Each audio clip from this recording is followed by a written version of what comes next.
back to HTP Podcast, where we go beyond just strokes and strategy. And our mission here is to change the culture of tennis, having one conversation at a time through a more holistic approach. And today I have Leslie here. Really cool. I actually work for Leslie and her nonprofit On the Court. And I just have to say, when I'm so grateful for you and your organization because I was at a point in my life where I was really missing tennis. I knew I wanted to get back in tennis. I just didn't know how or what that looked like. I knew I couldn't coach the way I used to. It was just really hard for me at that time to see what that would look like. And through a series of connections, we ran into each other and it just funny enough, we just fit. And it was for me, that is so divinely that it just happened that way. And I just have to say, I'm so grateful for you because you really,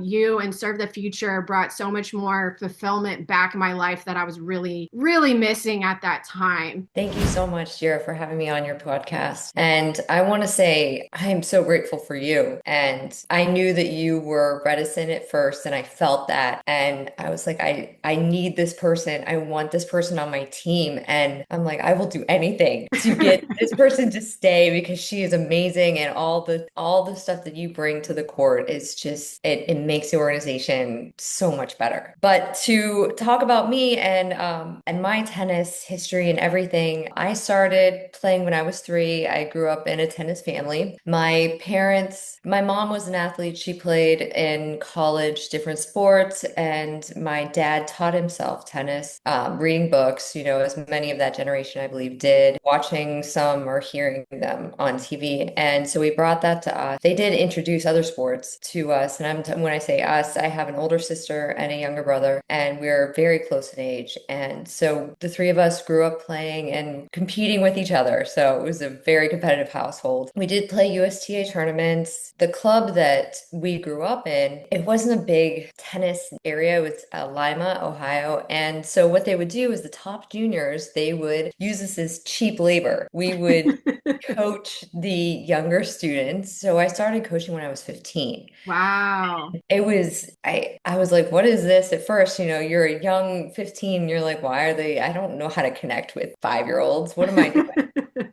Loved it, and I continued, and it was always a part-time summer break job whenever, during college. And after I went to D1 college and I played tennis, and I actually lived with my brother for my senior year and my 5th year senior after I went to study abroad. We actually played at the same school where I originally started at Youngstown State. And he's like, I need more tennis. I need more structure in the tennis program. After his freshman year, he started looking around and he found University of Idaho. During that summer before his freshman and sophomore year, he burst into my room because, of course, we're 3 hours behind Ohio. And he said, Leslie, they have a women's scholarship that opened and I want you to take it. Wow. And yeah, and I was like, okay, yeah, I'll go. And no thought, no second thoughts. I was in. It's one of the best decisions I ever made. Oh, I Uh, love that. and I want to touch on that because I think that's one of the reasons how I believe that I'm so successful now is that I went off to college in Ohio, and then I went and transferred to another state, another program. I lived with my brother, and then I was studied abroad and in France, and then I went back to Ohio and I went to grad school. And then after grad school, I went to Houston because after grad school I was like, I don't want to stay in Ohio. My sister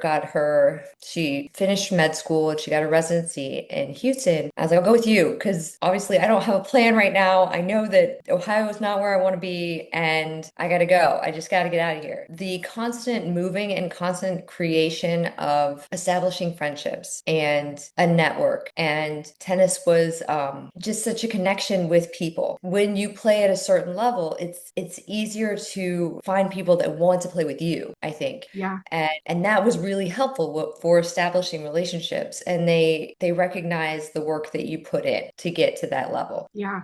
And so I started coaching in Houston. I worked at a club for about 11 7 years, and it was a racket facility. We had like 30 courts, Wow, Um, that's huge. yeah, it was, and there were a lot of things going on throughout that time and throughout my coaching career. I never really had a mentor. I didn't Mm, have anyone to say, this is the next move you should make. And, it's funny, you and I are coaching Leo through the RSPA process, which has been who's a really coach at Serve the Future? I took my USPTA when I was going down to Houston and I didn't pass. And I didn't have anybody following up and going, Leslie, all you need to do is this and retake it. And it was a Yeah, completely different process. And I said, well, I don't screw that. yeah, I know I can coach. I don't yeah, need some organization. yeah, And then you lose, but you lose that network yeah, when you don't have it. So it was a big loss, I think, for them and for yeah, me. yeah. And it set me back in terms of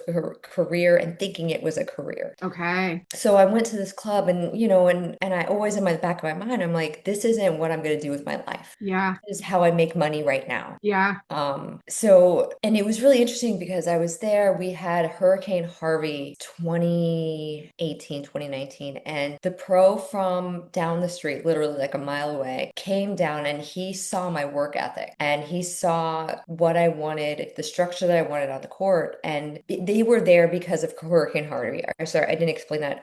Their club got flooded. Okay. So the owner allowed members from that club to use our club. Oh, So wow. that's how he saw me and my work ethic. And he pulled me aside later and he said, Leslie, come be my junior director. And it was a very hard decision because I had been at this other club for so long and I Yeah. didn't see myself anywhere else. Hmm. And this is where my husband actually was like, Leslie, you need to make this move. This is your next move in your career. And I'm so glad that I did that. It was another move, right? Another way to figure out who I am in Yeah. a whole new client, a whole new environment. What are the expectations? It was amazing. I loved it. But then, of course, after I get this great job, my husband says, Leslie, I don't want to live in Houston anymore. We're gonna go to Phoenix. And I'm like, are you kidding me? You told me to get this job. Yeah. So we move. I don't know if you want me to stop there, and Oh, here I am. yeah. No, keep going. Keep going. Okay, so everybody has connections everywhere. So at the club, the members it was really sad. We had my last juniors class, there were like 20 girls, 20 little girls, about 10, around 10, and their parents came out and I didn't know, and they had like a little party for me. It was just the sweetest. Aw. And some of the parents gave me connections to people in Phoenix. Wow. Yeah, and they extended and I took that hook and I said, "Hey, I'm coming. Can I, let's set up a play date." Yeah. And really the rest is history because through that one connection, I took it and ran and I fell in. I went under the wing of a former government official and he was a consultant for a nonprofit. Okay. There we are. And Yeah. exposure, I had never been involved in any kind of nonprofit. This is not And a for those world. who don't know, can you just share a little bit about Serve the Future and it being a nonprofit and your mission? Just kind of touch on that before you go Yes. deeper. Serve the Future is a mission to positively impact youth from underserved communities by building responsibility, perseverance, and this is where I know, like, this is so long, but I'm like, all that good stuff Yeah. and building up young people through tennis. And Yes. it is our vehicle to try to make society healthier Yeah. mentally and physically. Yes. And that's one of the things when I was missing throughout the career is like I love tennis, I love coaching. Yeah. And I would do it for free. And so I am. And this is like my mission, but I didn't know I could do this for free and still make a living, which is crazy. It doesn't sound right. Yeah. But it's so I hope that I did I answer that. Yeah. We serve underserved youth in the Phoenix Union School District and beyond. They are a 96% minority district, which is federally mandated, desegregated funded district. All that is to say is that all of the money that's in the region back in the 70s, all of the resources left and went to, Paradise Valley and with Scottsdale, all the surrounding districts, wealthy Okay. districts. So there was Okay. no money left. And so you could see it in the education scores. You could see it in Mm, poverty levels. okay. The 96 minority district because they couldn't pay good teachers. They couldn't pay. Mm, And so the city couldn't do anything. The state wouldn't do anything. The federal government came in and said, okay, surrounding districts, you guys now have to pay tax that will then go to that district. So that it kind of helps to even it out. Equality, but it's not equity, okay. which is significant. So that is our primary target. Although we have kids now that are traveling from Tempe and other school districts. Yeah, that's amazing, Leslie. Really is. What is one thing you wish you knew when you first started Serve the Future as a nonprofit, or maybe just as a coach too? Like, what's one thing you wish you knew when you first started out that you could like help someone if they're starting out their own nonprofit, or even someone who is just getting into coaching? What's one thing you really wish you knew? For someone who wants to start their own nonprofit, you got to be flexible. You have to be open and willing to learn anything and everything that has to do with nonprofit, or be willing to ask someone and have the patience to get rejected Mm, and just learn piece by piece because there are so many facets. As in building a business, you don't know. As a tennis pro, usually we are underneath another organization. We don't build our own organization. yeah, Or even the independent coaches, you don't have to deal with tax law or putting in this is registering. You don't have to get a lawyer. You don't have to fundraise for your own nonprofit. I mean, there are so many different skills yeah. that if you aren't in it 100%, you're going to be Not for fighting you. yourself. Not for you. Yeah, it's not for you. Yeah. It sounds like you have to have a real passion and love to really be able to see it through. Yes. And I feel like that's really common for like any entrepreneur too. Like, I mean, entrepreneurship is not for the weak. Like you go through so many hurdles and Yes. always battling. It feels that way. And if you're the beauty of tennis is we do have great connection and community, but if you don't have that, you really feel like you're alone trying to build something. A lot of the time you don't even get to see the fruits of your labor till years down the line. And I think too, Yeah. where social media today, it really does us a disservice in that because we think like, oh, someone just hit a million views and they did that overnight or something. It's like nothing happens overnight. They did a lot of other steps before that happened, even if it, initially shows that they just started their social media account. They've been doing so many other things behind the scenes. So yeah, entrepreneur is not an easy thing, but it is very rewarding because there you do have so much passion and love for it. I think that's one of the things I was immediately drawn to you about. Like before, I mean, what we did, our first conversation was over the phone. Like we didn't even meet each other. We didn't even see each other through Zoom or whatnot. And I was like, I could just feel the passion from you. And I'm sure you felt the same for me. And I was like, yes, like we have to get together. On hard days, what keeps you motivated? The kids do. There'll be a student where I know that I didn't say something right, or I know that they're like, you know what, Serve the Future isn't for me, and that really it breaks my heart. But then I go, you know what? That's okay. Mhm. They're going through something, or maybe